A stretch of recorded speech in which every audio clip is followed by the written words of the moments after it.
You're listening to the Author Stories Podcast,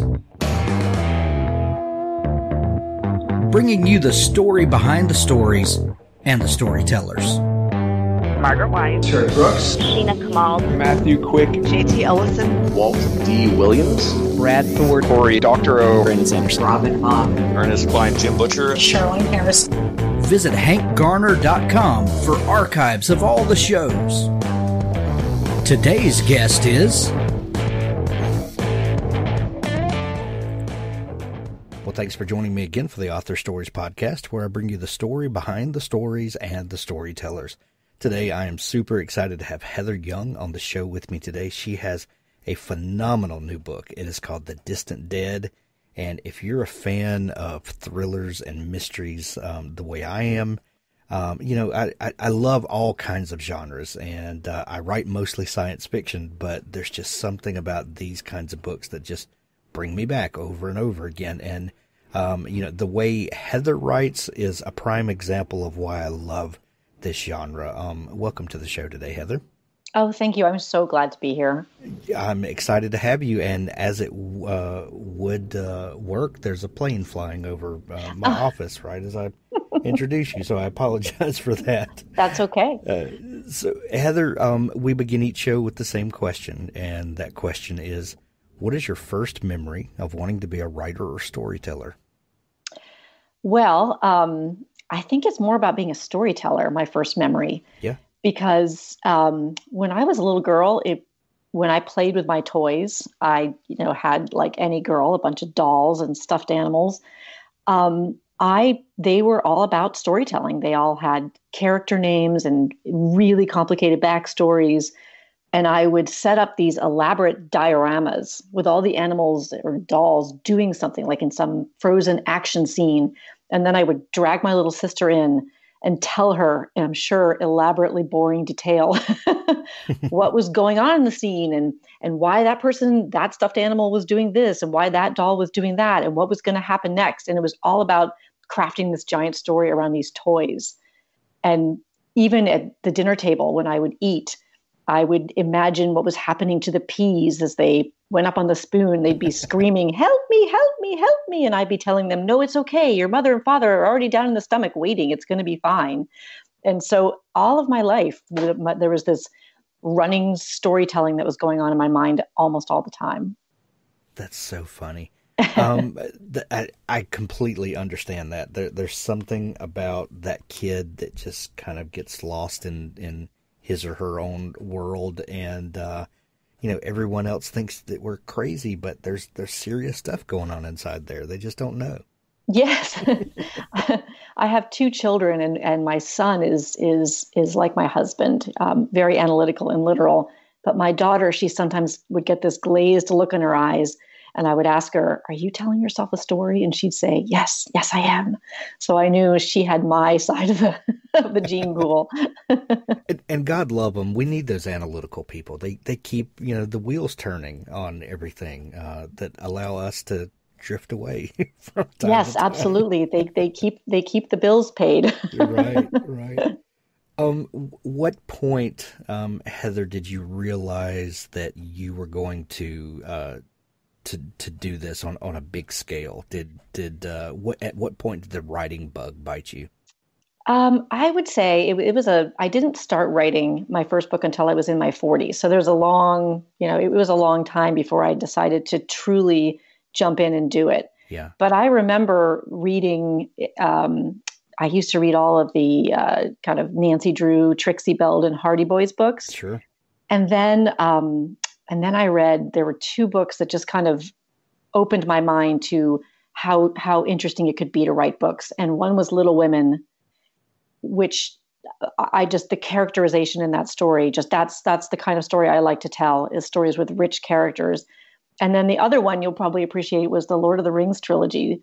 I loved those books, and it was the crazy world building that was going on that just, I wanted to be able to do that. And I never did take a turn towards writing science fiction or fantasy.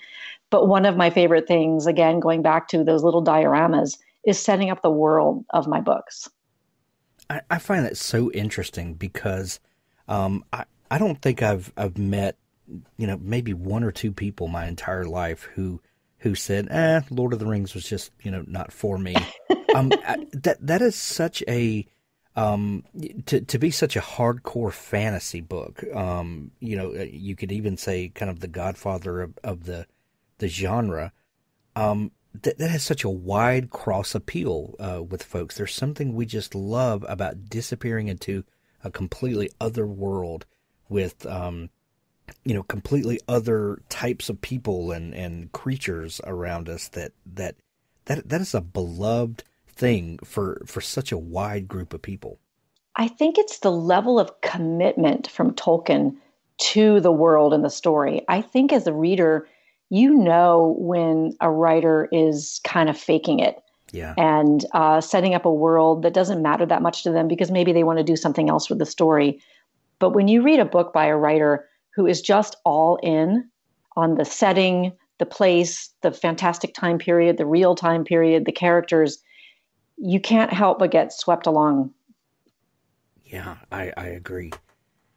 You said that you were in your 40s before you wrote your first book. I was, I'm trying to remember, I was about 40 when I wrote my first novel. I had always been a writer. I had written for a local newspaper and had blogged quite a bit and written long form stuff, but never novel length stuff. And I remember the day.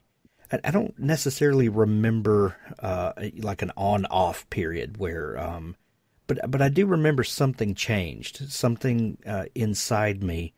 I was like, well, it's time to write a novel. It's time to do that, and it was like a switch flipped, and one moment that was not something that was on my radar, and the next moment that was the only thing that I could think of.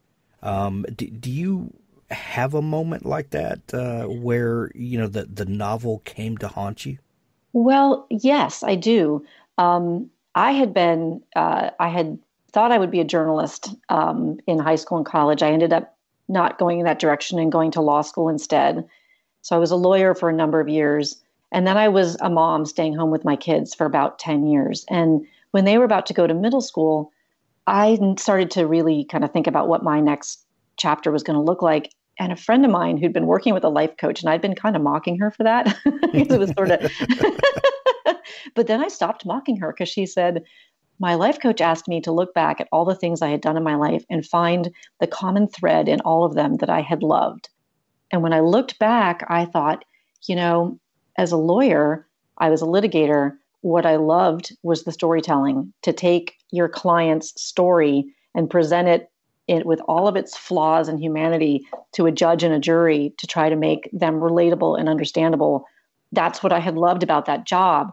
And with my kids, of course, I loved parenting them, but I loved telling them stories. Like that was my favorite part of being a mom was I would ask them, each of you pick 3 things. And they would say a dragon and a fairy and a rock and a tree. And then I would just spin out a story involving those things. And it was that part of mothering that I absolutely loved. And so when I realized that all through my life, storytelling had been at the forefront of whatever I did, I thought, you know what? I think maybe it's time to write a novel. Let's just give that a try. Tell your own story, not your client's story, not the stories that your kids want you to tell about the dragon. Tell your own story. Want to grow as a writer and take your writing to the next level? Give Pro Writing Aid a try. Pro Writing Aid is a grammar checker, style editor, and writing mentor in one package. Pro Writing Aid will never replace a human editor. Rather, it helps you self-edit to a deeper level so that when you send it off to an editor, they will be able to focus on the meat of your writing and not spend their time fixing basic writing issues. Pro Writing Aid is the only platform that offers world-class grammar and style checking combined with more in-depth reports to help you strengthen your writing. Our unique combination of suggestions, articles, videos, and quizzes makes writing fun and interactive. Writing can be grammatically perfect but still feel awkward and clumsy. Pro Writing Aid searches out elements like repetitiveness, vague wording, sentence length variation, over-dependence on adverbs, passive voice, overcomplicated sentence structures, and so much more. Nothing makes a writer lose credibility faster than spelling and grammar mistakes. Submit clean, error-free writing. Go to ProWritingAid.com and use code HANK20 for 20% off of Pro Writing Aid Premium. Pro Writing Aid. Check it out today. Heather, I'm fascinated by the turns that our lives take that inform the path that we wind up on. I'm sure looking back, you can notice things that definitely built you as a writer. But when you're in those times and in those experiences, you're not thinking about how this is going to benefit you 10, 20 years down the road. You can't see forward, but you can definitely look back and see all of the twists and turns that life takes. You mentioned the storytelling aspect of being an attorney and getting to tell a person's story with all the humanity and everything that brings up and means. Is that really what you take away from being an attorney that benefits you now as a writer? I think there is, I would say that's the biggest thing. And in the sense that I like to read stories and try to write stories where the characters are very flawed and yet try to make them relatable and likable. So there, you do take that away from being a lawyer, especially a defense lawyer. But there were also other kind of more practical things, because being a lawyer, when you're writing a brief or you're presenting your story to the judge, you really want to be as efficient and direct as possible with your words. And while I had to learn to be less literal and more figurative as a fiction writer, I never lost that training around just tell the story. Don't futz around. Make your sentences and your paragraphs and your every word in the book matter. And I think that's been very helpful for me just as a prose writer in terms of the word crafting of the novels. Do you remember, can you put your finger back on the moment that a story kind of invaded your head and you realized this was something that you had to write? I'm going to have kind of the opposite story. Okay. So I wanted to write a book. I had decided it was really time to try to write a novel instead of just reading novels and telling other people's stories. But I did not have an idea for a book. And I sat and stared at my computer for months without a story. And finally, a friend of mine was in a writer's group, and she said, well, why don't you start coming to our writer's group? Maybe that will spark your creativity. So I started going to the monthly writers group meetings and was quite proud of my ability to critique everybody else's writing. Yet I submitted no writing of my own until finally, again, after another 6 months, the writers group staged an intervention and said, you can't come back next month unless you submit something for us to read. And Wow. Even then it was like 29 days of me staring at the computer screen. And then I finally had this epiphany. I said, maybe you don't need a story. Maybe you just need some other element of a novel to get you going. And I said to myself, think of a setting. And I immediately flashed on this lake where my family had gone in the summers up in Minnesota when I was a girl. It had always seemed very kind of spooky to me. And in this kind of primeval sort of way, I thought it'd be a great place to set a story. So then I wrote a scene with a mother and two little girls standing at the end of the dock that I remembered from childhood. And I didn't know why they were there. I just wrote the scene. And from that grew the entire novel, because then I started asking those questions. Why are they there? What is the relationship between the mother and these daughters? What's going to what's the conflict? What's going to happen next? And from asking all those questions, the story was built. I have said many times that I envy people who write short stories because they always have to come up with ideas. They're often just firing with ideas constantly and carrying around little notebooks in the grocery store and writing down story ideas in the vegetable section. For me, coming up with a story is really the hardest part of writing. It's like pulling taffy.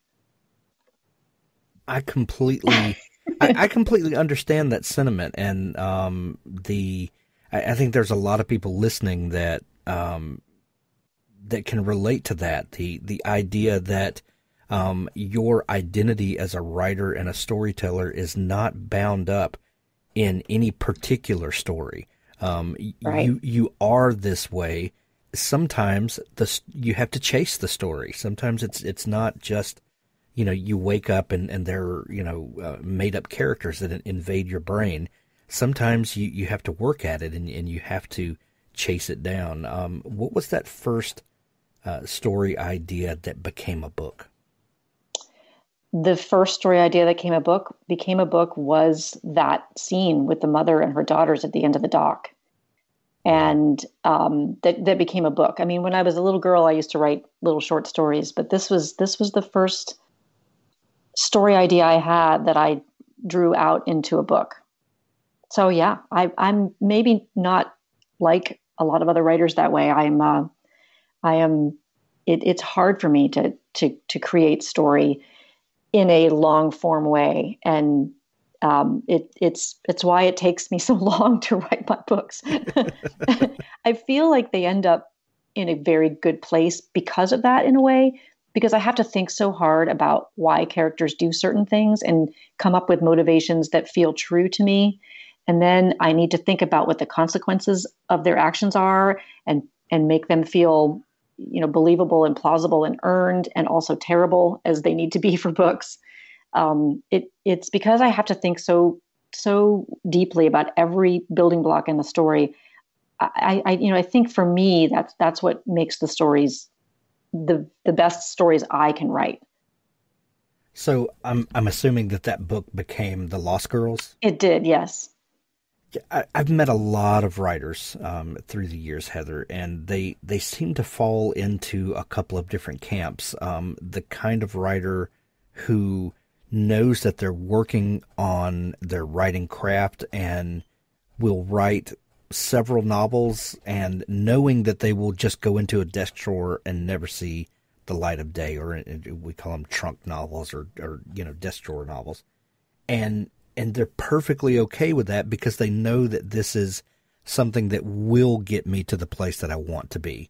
And then there are other writers like you who grab hold of a story and work on that story and mold it and shape it and edit and edit and edit and edit until it becomes the best that it can be.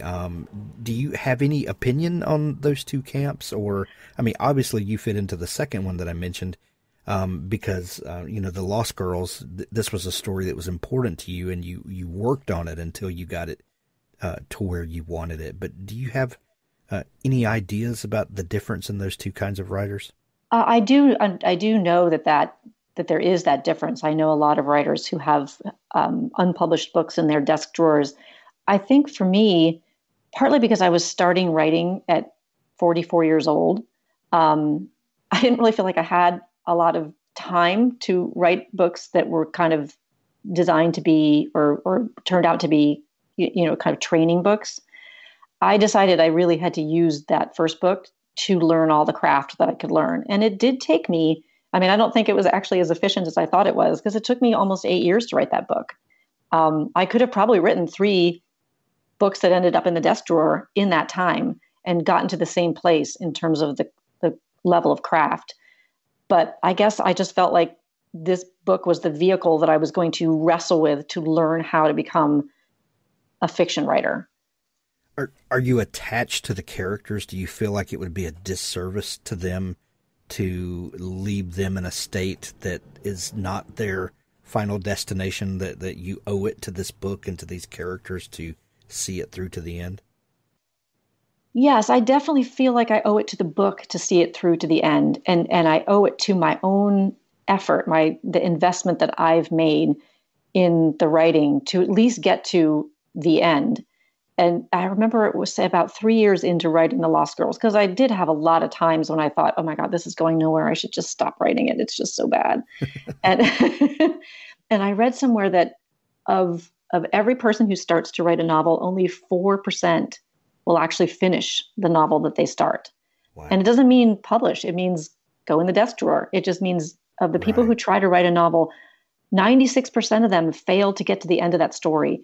And that just kind of fired me up. I'm like, I'm not going to be one of those 96%. Even if this book is terrible and the only people who read it are my parents, I am going to finish it and get to the last page and type the end, come hell or high water.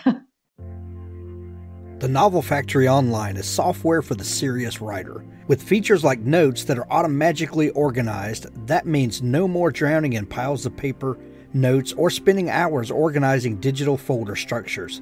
The Novel Factory offers clear, obvious structures for noting down information about plot, characters, locations, and everything else relating to your novel.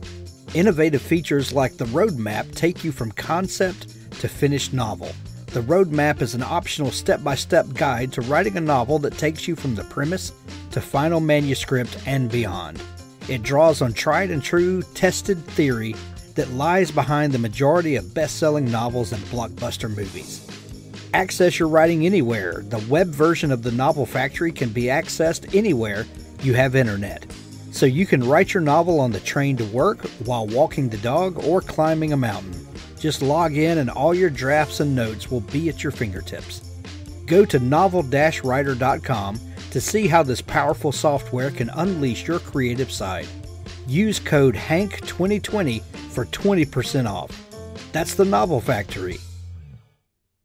You know, that's a great point. Because, you know, publishing industry aside, because we live in the year 2020, publishing is what it is. That's kind of created, you know, there's an industry that's created around writing books and selling books. And we can argue the merits of that, you know, all day long. The pros, cons, or, you know, the way the industry is. But like you said, that regardless of that aspect of it, getting to the end, getting all the way through a story, having a beginning, a middle, and an end, landing that story at the end, finishing it, and you know, leaning back in your chair does something to people. Finishing a project like that, getting all the way through it, you know, as a person, you are changed forever at the end of that process, whether you publish it or not. Absolutely. I remember, because I'm the kind of person who edits as I go. Yeah. It was about 6 years before I got to the end of The Lost Girls, and then I spent another year or so doing revision.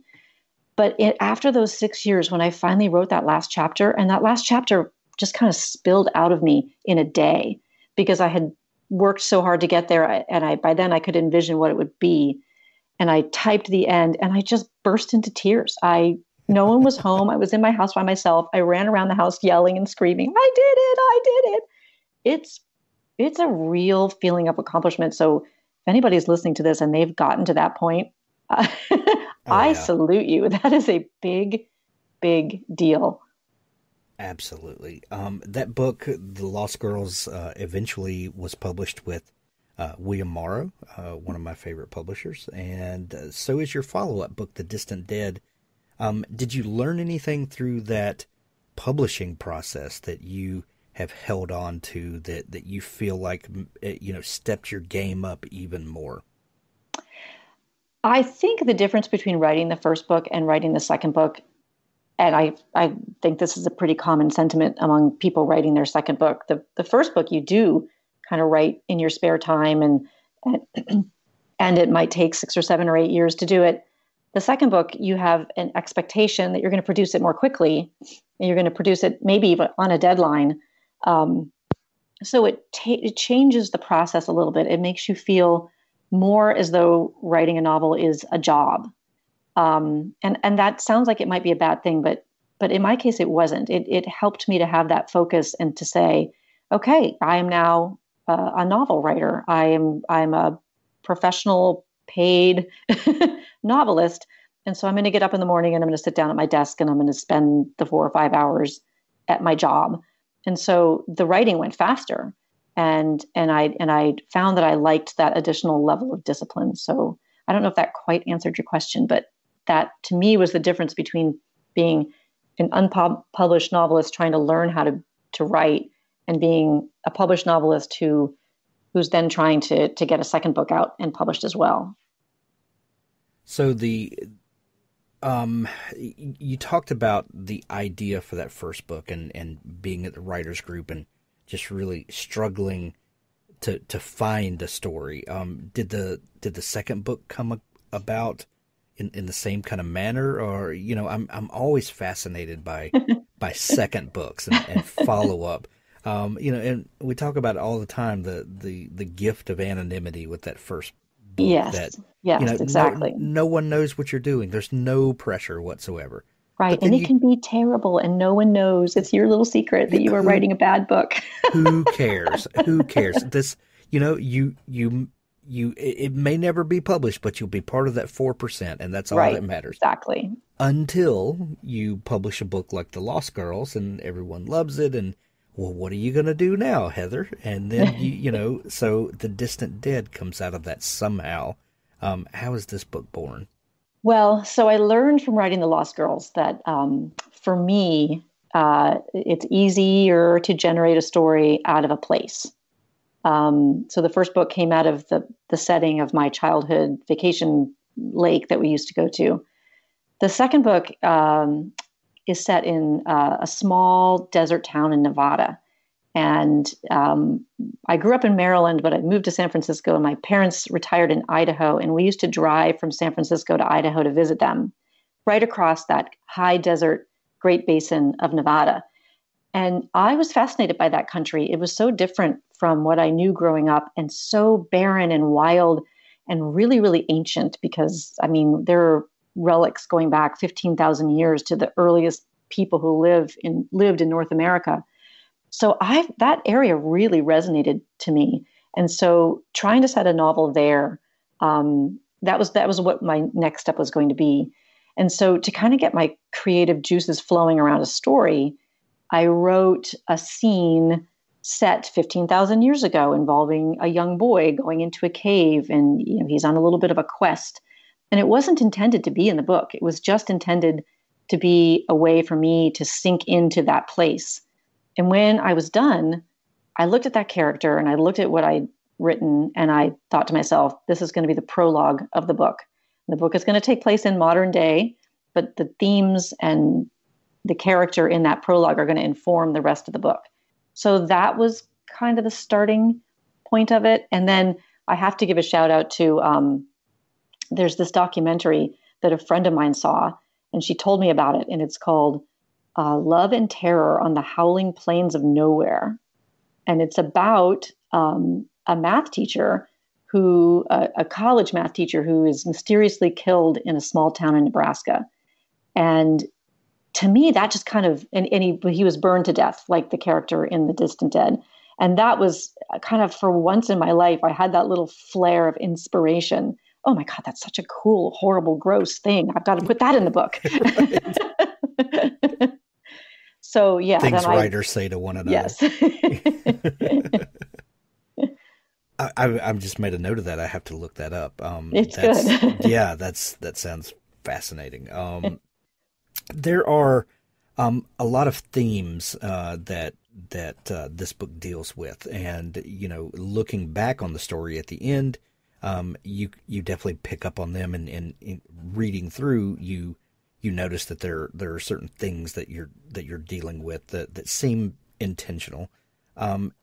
When you're writing the book, do you know that these are themes that you're going to touch on? At the end of it, do you look back and go, oh, wow, this must have really been on my mind? How does that work for you? I think generally the themes you see in the book are pretty intentional. I think what becomes interesting to a writer is when they have like a body of work, like if you've written 2, 3, 4, or 5 books, and then you look back and you see certain things that are popping up in book after book. I think those are the things that are your unconscious kind of writing into your stories. And already for me, after writing 2 books, I look back and I say, I must have a thing about parent-child relationships and how complicated they can be. And I must really like to center stories around children who are around the ages of 11, 12, 13, that kind of coming of age time. And that's only after 2 books. And I imagine people who've written more could look back across their body of work and say, oh, even though they're set in different time periods and different settings and have different characters, look at these themes that I keep returning to over and over and over again. And that's like your writerly id, I think. That's a great explanation for that. The book deals with small town life, and I'm kind of dancing around some of the aspects of the book because I want people to read it for themselves. But small town life is something that is definitely highlighted in this book. What is it about living in a small town that intrigues you? Well, yeah, that's definitely a theme I return to because my first book was also set in a small town. Yeah. I grew up in the wide open concrete spaces of the Maryland, D.C. suburbs. Wow. And there was no town where I lived. There was just a subdivision, and we hung out at the mall. But my parents are both from these little tiny Iowa towns, and we would go visit my grandparents in those towns. And my parents they both loved growing up in their small towns, but they had different experiences in that my mom was kind of from the elite of her town. Her family had founded the town. And my dad was the son of an immigrant who was a laborer, like kind of built fences for people and so they didn't have a whole lot of money. And my dad really, when he graduated from high school and left his town, he never intended to go back. Whereas I always felt like my mom would have liked to spend her life in her little town. So these two contrasting experiences kind of hung in my head through most of my childhood. And so I like to look at small towns and why people might choose to stay there, to be born, grow up, and stay, and why people might just want to get the heck out of there as soon as they can. And I think I don't mean to condemn or celebrate small towns in either respect. I just like to look at the environment and why people might or might not be happy there. Well, there's definitely a different kind of feeling of community in a small town, and sometimes that's wonderful. Sometimes, there are aspects of it that we would like to change, but it's a fact. It's just... I said to someone once that I think whether or not you want, so no one knows you better than the people in your small town. Sure. Right. Sometimes more than we wish. Sometimes more than we wish. And I think that that's the key. If you like the way people think of you in your small town, you're going to be more likely to stay. But if they have an impression of you that's based on that you don't think is right or is drawn too heavily from a family past you'd like to leave, then you're going to want to leave. You're going to want to get out. So I think it comes back to how do you feel about the way your small town community perceives you? And are you willing to live as that person your whole life in that town? Or do you want to go out and become a different person where no one knows your past? Another thing that comes up in this book and is a kind of a theme is the opioid crisis. Why does this become a part of the story? Well, when I was beginning to write it, it was 2015, 2016. It really was, and of course still is, but there was a lot of conversation around the opioid crisis in America. And the town that the book is set in is based on a real town, Lovelock, Nevada. And it is a town that does suffer from the consequences of the opioid crisis. So I didn't feel that I could write the story without including that. It felt that wouldn't be honest. So yeah, I felt like I needed to dive into that in the story. And then of course it became a very significant part of the plot. So break down the plot for us. What happens in this book? If you're pitching this book to someone who doesn't know you and doesn't know what the story's about, explain to them what happens and hook them. Okay, with the caveat that I am terrible at this. Me too. I'm terrible at it, but I will give it a go. It's set in a small town in Nevada called Lovelock. In that town, one day, the local middle school math teacher is found burned to death outside in the hills outside the town. And he was a relative newcomer to the town. He had given up a university professorship to come teach middle school math at this little bitty town. So he's a bit of a mysterious figure already. And now he's dead. And so the mystery of the book circles around who killed him and why. But it also involves his coworker, Nora, who kind of felt like he was a bit of a kindred spirit to her because he's kind of the opposite to her in that she wants to leave her town but can't. And he didn't have to come to the town, but he chose to. And then the entire story revolves around this young boy, Sal, who is a sixth grader and was the math teachers. They had a very close teacher-student relationship that was kind of bordering on father-son relationship. And he's the one who finds the body. And it becomes apparent to Nora that he knows a lot more than he's telling about what happened to the math teacher. So the story involves her trying to get to know him and figure out what happened. At the same time, you're flashing back to the boys' See, I am terrible at this. I'm terrible at this. Oh, my God's sake, just go buy the book. Does that work? The kid that you mentioned, the young boy, we get to see some of the story through his eyes, which is kind of a turns genre on its head, which is something that you tend to love to do. Apparently, you love to take what we think we know about a genre and just pull the rug out from under us. Yes. And I say that with a smile on my face. I love that. But you write an adult book, but give us the viewpoint of a middle grade character. What was the purpose for that, first off, to do that? And how do you feel like that freed you up as a writer to do something new and different? Well, I do love writing books, stories seen through the perspective of kids that age. And I thought that since the murder victim is an adult and the main kind of person who's trying to solve the murder is an adult, and all these adults are circling around this problem, what would it be like to have it seen through the eyes of a child? And often in mysteries, someone is carrying a lot of secrets and a lot of baggage that ends up, providing this, explaining what happened. What if that person was a child? What if that person was a child who had lost his mother recently and who never knew his father? What if that person was a child who's living with these uncles in a remote ranch in the middle of nowhere and they don't love him and they don't care about him and he's completely alone in the world, and he finds this one person who understands him, and then all of a sudden he becomes the custodian of all these horrible secrets. What is it like if that person is a child?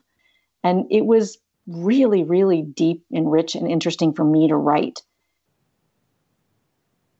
So Heather, book 1 was amazing. The book 2 just released a couple of days ago. It's out, available everywhere now. There's links to it in the show notes. After publishing these 2 great mysteries, thrillers, whatever genre you put them in, are you thinking about book 3? I am thinking about book 3, and I've done a little research into it. It will be set in a small town in Iowa in the 1940s. And I kind of almost have the story idea. So maybe I'm getting better at this story generating thing. That would be good. Does your time spent writing novels, has it gotten shorter? Well, yes. The Distant Dead I wrote in 2.5 years. So compared to almost 8, that's a vast improvement. That's pretty good. That's pretty good. Well, let's hope that book 3 goes faster than that, because I can't wait to have you back on to talk about book 3. Heather, I would love to. Yeah, Heather, this has been so much fun talking. If people want to dig into all the great stuff that you do, and they're just discovering you, God forbid, for the first time, where can they find you online? I'm at heatheryoungwriter.com, all lowercase. That's where everything lives, all my social media links, and you can even read an excerpt of the book there if you like. Yes, and it's fantastic. I do want to mention you have something, and I'm trying to pull your website up back real quick. You've got a link there at the top, books I wish I'd written. Yeah. That is so much fun. A great way to review books, and I just thought that was fantastic. So anyway, we're going to send everyone to see you, and we'll put links to the book and to your website in the show notes. Heather, this has been so much fun talking. Thank you so much for coming on the show. Thank you so very much. World Anvil is a browser-based world-building platform designed for all world builders, writers and novelists, dungeon masters, game developers, and everyone else. World Anvil keeps your world settings safe and organized, helps you find your characters, locations, plots, timelines, and maps quickly and easily as you write. Then, if you choose, you can showcase your amazing world building to the world, beautifully and interactively, to keep your readers engaged. You can even use our professional tier to build your career selling access to behind-the-scenes content your readers will love and growing your community. Build your world setting in any genre with over 25 custom-built world-building templates, complete with prompts to inspire your creativity. Allow your readers to explore the public parts of your world in an innovative new way with interactive maps, timelines, and wiki-style articles. Give special access to co-authors, beta readers, customers, or patrons to see exclusive behind-the-scenes content. There's a free version to get started with all of the major features. Guild membership offers you a host of extra options, including comprehensive privacy settings, co-authors, presentation options, and so much more. Join our community of over 800,000 world builders, including professional authors.